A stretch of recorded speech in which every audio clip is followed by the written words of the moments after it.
Hello everyone, welcome to my YouTube channel. My name is Monish Gautam and you are watching my YouTube channel. I hope all you are doing well. In this channel you get all content related to MSc Physics entrance exams and all other information, notes, PDF related to physics. This is the next part of my formula revision series.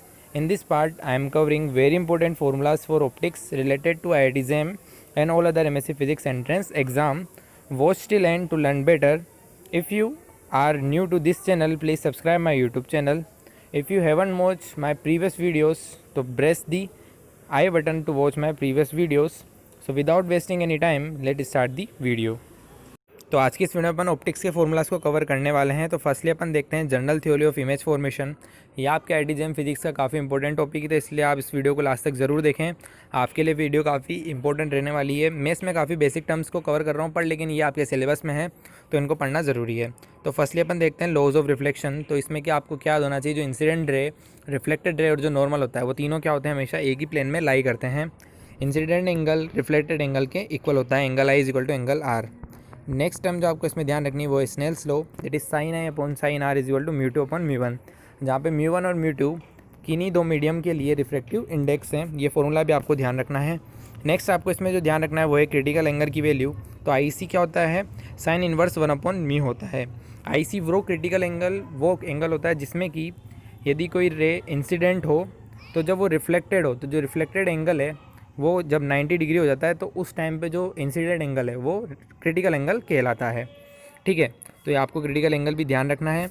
Total inter reflection next term जो आपको इसमें ध्यान रखनी है वो कब होती है, जब इंसिडेंट एंगल क्रिटिकल एंगल से भी ज़्यादा हो जाता है। तो जो रे रिफ्लेक्टेड होती है, जो रे किसी सरफेस पे इंसिडेंट होती है, वो वापस उसी मीडियम में रिटर्न हो जाती है, तो उसको अपन बोलते हैं total internal reflection. Reflected ray reflect in the same medium, इसको टोटल इंटरनल रिफ्लेक्शन बोलते हैं। तो इसलिए आपको क्रिटिकल एंगल ध्यान रखना भी ज़रूरी है। नेक्स्ट जो सबसे इंपॉर्टेंट चीज़ है किसी भी इमेज फॉर्मेशन के लिए ऑप्टिक्स में, साइन कन्वेंशन आपको ध्यान रखना होता है। ऑब्जेक्ट जो फर्स्टली इसमें है, object is always placed to the left of the mirror. Object को हमेशा मिरर के लेफ्ट साइड में प्लेस किया जाता है। Second, all the distance are measured from the pole of the mirror. हमेशा जो भी डिस्टेंस अपन नापेंगे ऑप्टिक्स में वो सारी उसके पोल से नापी जाती है। ठीक है। थर्ड अपन देखते हैं distance measured in the direction of incident ray and the distance measured in the direction opposite to incident ray are negative। तो इंसिडेंट रे की डायरेक्शन में जो भी अपन डिस्टेंस मेज़र करेंगे वो तो सारी क्या होगी, पॉजिटिव होगी, और इंसिडेंट रे के ऑपोजिट डायरेक्शन में जो भी अपन डिस्टेंस मेजर करेंगे वो सारी क्या होगी, नेगेटिव होगी। फोर्थ जो इसमें रूल होता है वो होता है distance measured along Y axis above the principal axis are positive and below the principal axis are negative. तो जो अपन डिस्टेंस मेजर करते हैं वाई एक्सिस के अलोंग ऊपर की तरफ या फिर अबाउ द प्रिंसिपल एक्सिस, जितने भी डिस्टेंस अपन मेजर करेंगे, जैसे कि हाइट अपन लेते हैं तो above the principal axis height अपन पॉजिटिव लेते हैं और बिलो द प्रिंसिपल एक्सिस अपन नेगेटिव लेते हैं। ठीक है, तो दोनों चारों पॉइंट आपको इसमें ध्यान रखने हैं साइन कन्वेंशन के। नेक्स्टली अपन जो देखते हैं वो है मिरर फॉर्मूला, जो कि आपको याद होना चाहिए, आपको याद भी होगा। 1/f equal to 1/u plus 1/v, जहाँ पर u ऑब्जेक्ट की डिस्टेंस है, v इमेज की डिस्टेंस है और f equal to focal length है। ठीक है। नेक्स्ट अपन देखते हैं magnification. Magnification m equal to H dash upon H. H dash यहाँ पे इमेज की साइज़ है, h यहाँ पे ऑब्जेक्ट की साइज़ है। ठीक है, इसको अपन दूसरी फॉर्म में भी लिख सकते हैं -v अपॉन u, जहाँ पर v इमेज की डिस्टेंस है, u ऑब्जेक्ट की डिस्टेंस है। एक आपको फोकल लेंथ और रेडियस ऑफ कर्वेचर में रिलेशन भी याद होगा कि f इजिकल टू r/2 होता है, वो भी आपको याद होना चाहिए।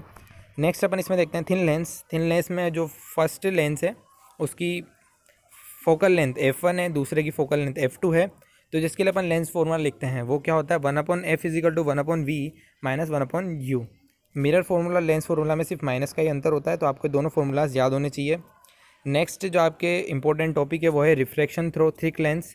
तो उसका फॉर्मूला होता है μ2/v minus μ1/u is equal to μ2 minus μ1/r। μ2 μ1 किन्हीं दो मीडियम के लिए रिफ्रैक्टिव इंडेक्स है, r यहाँ पे रेडियस ऑफ कर्वेचर है, v यहाँ पे इमेज की डिस्टेंस है, u यहाँ पे ऑब्जेक्ट की डिस्टेंस है। फिर आपको जो ध्यान रखना है वो ध्यान रखना है थिक लेंस के लिए फोकल लेंथ की वैल्यू। तो जो 1/f होता है वो होता है μ-1 1/r1 minus 1/r2 plus μ-1t divide by μ(r1)(r2। तो ये फोकल लेंथ का फॉर्मूला भी आपको ध्यान रखना है। नेक्स्ट जो आपको ध्यान रखना है लेंस में वो याद रखनी है लेंस की पावर, जो कि p होती है वो होती है 1/f। f यहाँ पे फोकल लेंथ है इसको अपन डायोप्टर में नापते हैं, ठीक है। यदि आपको बहुत सारे लेंस की पावर गिवन हो तो उसका सम क्या होगा, P1 + P2 + P3 and so on, इस तरीके से सम होगा, ठीक है।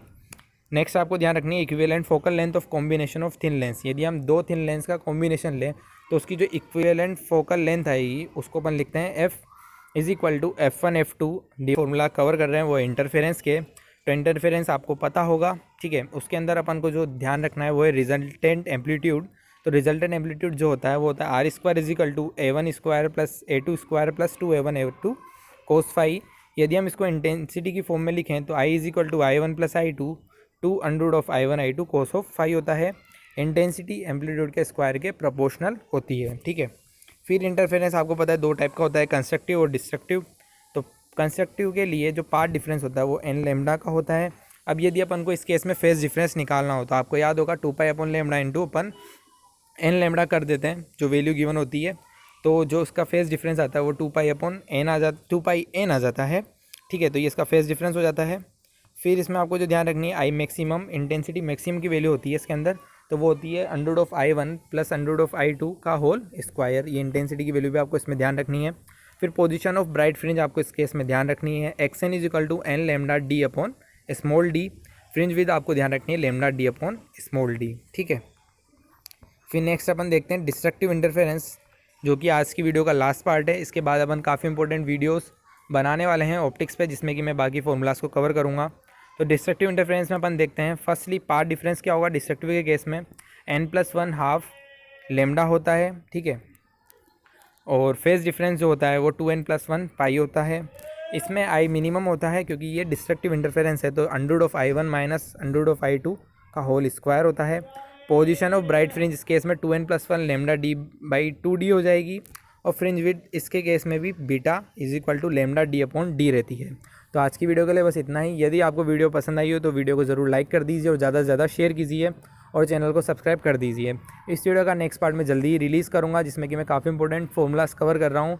तो मैं आपको हिंट दे देता हूँ उसमें मैं क्या क्या कवर करने वाला हूँ। उसमें मैं न्यूटन्स रिंग, माइकलसन इंटरफेरोमीटर और काफ़ी इंपॉर्टेंट फॉर्मूलाज को कवर कर रहा हूँ, जो कि आपके IIT JEM के लिए काफ़ी इंपॉर्टेंट रहने वाले हैं। तो thanks for watching, please like, share and subscribe my YouTube channel.